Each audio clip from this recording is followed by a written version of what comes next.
On a road trip last week we stopped at a picnic site and we had a really nice picnic table right outside the back doors here of our Revel van. We wanted to do some outside cooking, so I run an extension cable from the van to the picnic table. There's an outlet right here in the garage area and it is really easy to plug into, unless of course the garage area is full of stuff, then there's almost zero chance to plug into this outlet. So I was thinking, wouldn't it be way easier if there was an outlet here on the side where really nothing can get in the way? I picked up this outlet here. It is a single one and it comes with this rubber cover thing, so it is somewhat waterproof. It doesn't really need to be waterproof because it will be behind the rear doors, but I was really more interested in this small form factor, like a single one that only needs one single round hole to mount it. And I'm going to put it in right here at the bottom, where right now the additional solar panel infeed is.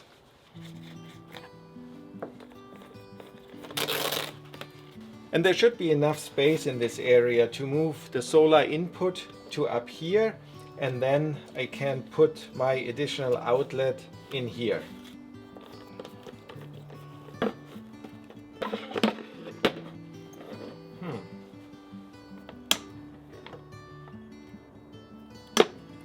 I quickly removed the main battery disconnect switch just to make sure I'm not accidentally drilling into these massive cables when putting in the new hole.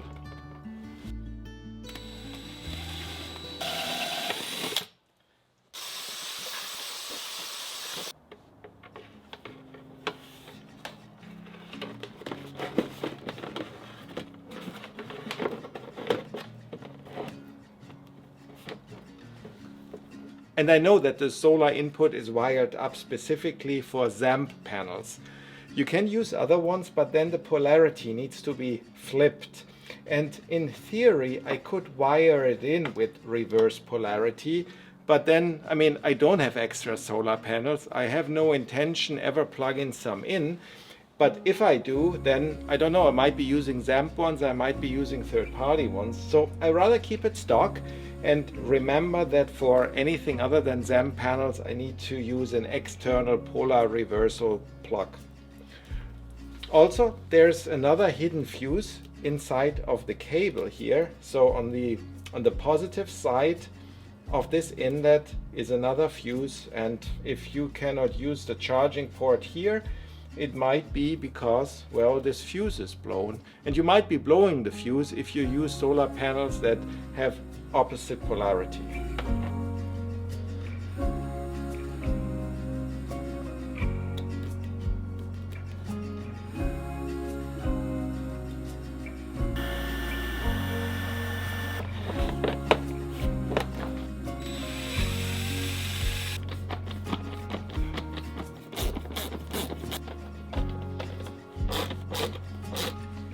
Of course, I need a much bigger hole than this one for the new outlet. I need 2 inches, and I can easily cut that with a 2-inch hole saw. However, in this case, there's nothing in the middle here that would guide the hole saw, right? Because, well, there's already a hole much bigger than the drill of the hole saw.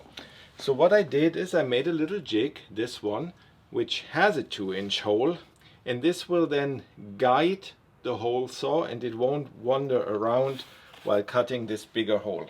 I even put a little crosshair in here so I can center it over the existing hole. And I'm temporarily sticking it on with some double-sided adhesive.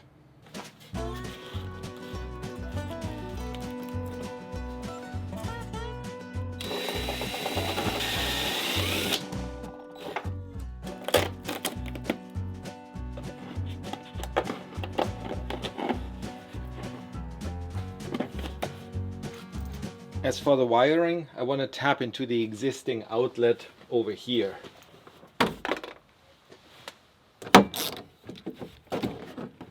And this is one of these kind of shallow RV style outlets that don't require an electrical box.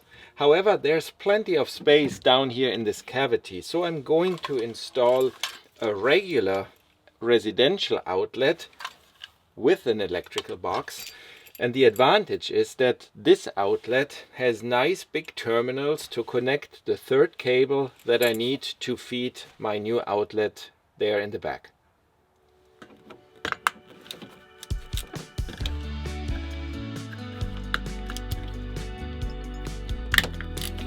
So the way this is installed by Winnebago is really with the continuous cable.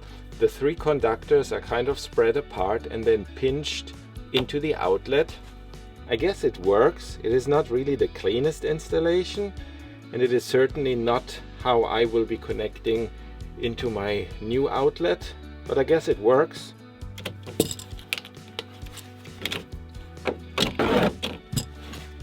And I need to make the cutout a little bit bigger to fit a standard electrical box.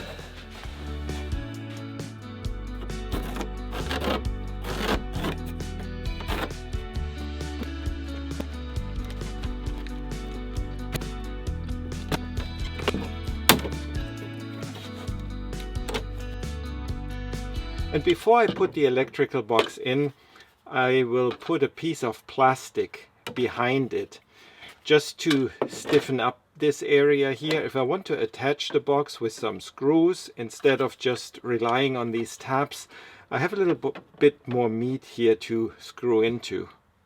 So from here on out, it is just standard house electrical installation. First I need to put the socket back in, put the third cable in, and then feed it down to the one in the back. And really, I was contemplating whether I should put in another black socket to match the one that was in there before. But I think instead I'm going for a gray one that better blends into, well, the color of that side panel there. Doesn't really matter, personal taste. I go for gray.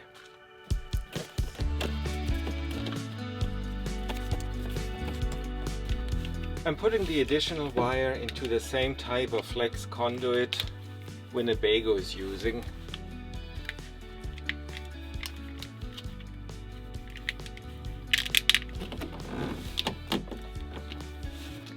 Ideally, I would route the new cable from over here behind this cubby hole on the back side and over to where my new outlet is. But that's a lot of work. I would have to remove this entire thing, this entire plastic front, and then even I wouldn't know if I had enough access. So I'm taking the easy route and put the cable in here between the shelf and the plastic front.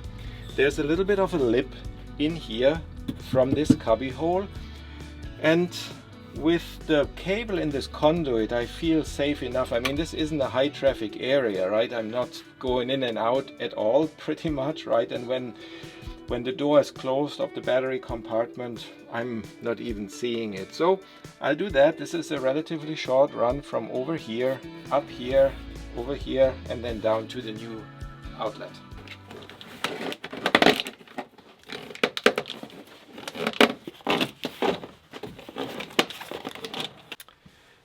Remember when I said earlier there's plenty of space down there by the existing socket and I can easily fit a standard electrical box? Well, it turns out that a standard 14 cubic inch electrical box does not fit. It is about a 1/4 inch too deep and it bottoms out against something in that cavity there.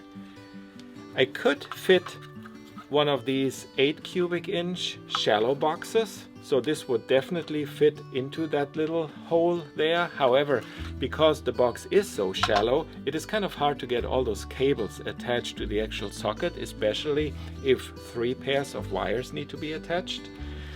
Maybe not really a problem for a qualified electrician. However, I am not an electrician and I doubt I'm even qualified. So I cobbled up my own box. This is kind of a hybrid between a 14 inch blue box in the front and then the back from one of these shallow boxes. It is a lot shallower than the standard 14 cubic inch box, but much deeper than the 8 cubic inch box. So I think this will work just fine. It will not bottom out, I can insert it, and it gives me enough space on the inside to get all the wiring attached.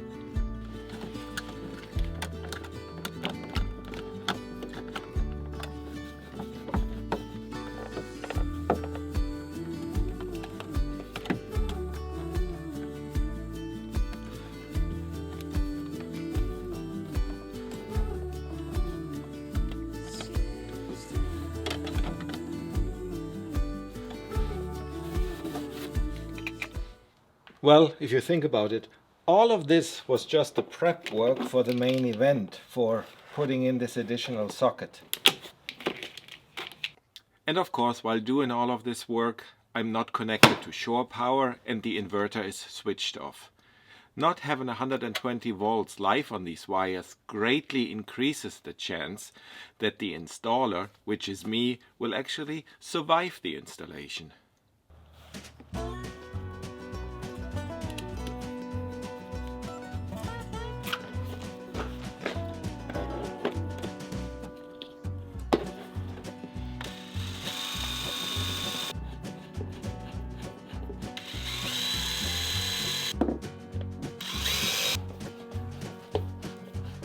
So let's test this thing before doing the cleanup.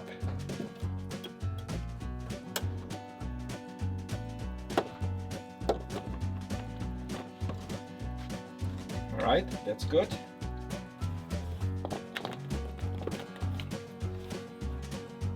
And that is good as well. And with the bug screen back in place, the new outlet is tucked in here. It is easy enough to access. I can plug in an extension cord just fine. I might use an extension cord with an angled plug though, so it doesn't stick out that much. But even with this one, it's not a problem at all, and I can easily route it through the bug screen here at the bottom and then out at the back. In a previous video a couple of years ago where I installed an additional outlet behind the sliding door, I got a few comments that I should be using a GFCI outlet.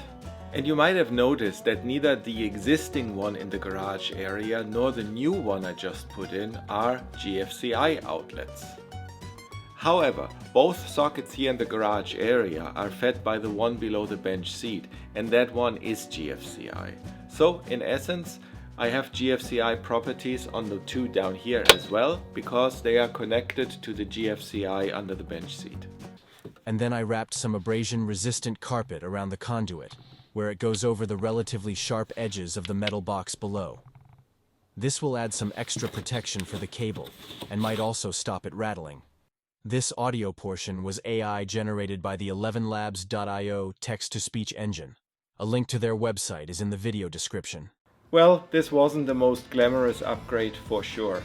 But I think even these small ones, or perhaps especially these small ones, are the ones that make the van so much more useful. Anyway, that's all I had for today. Thank you for watching, and I hope to see you soon. Bye bye.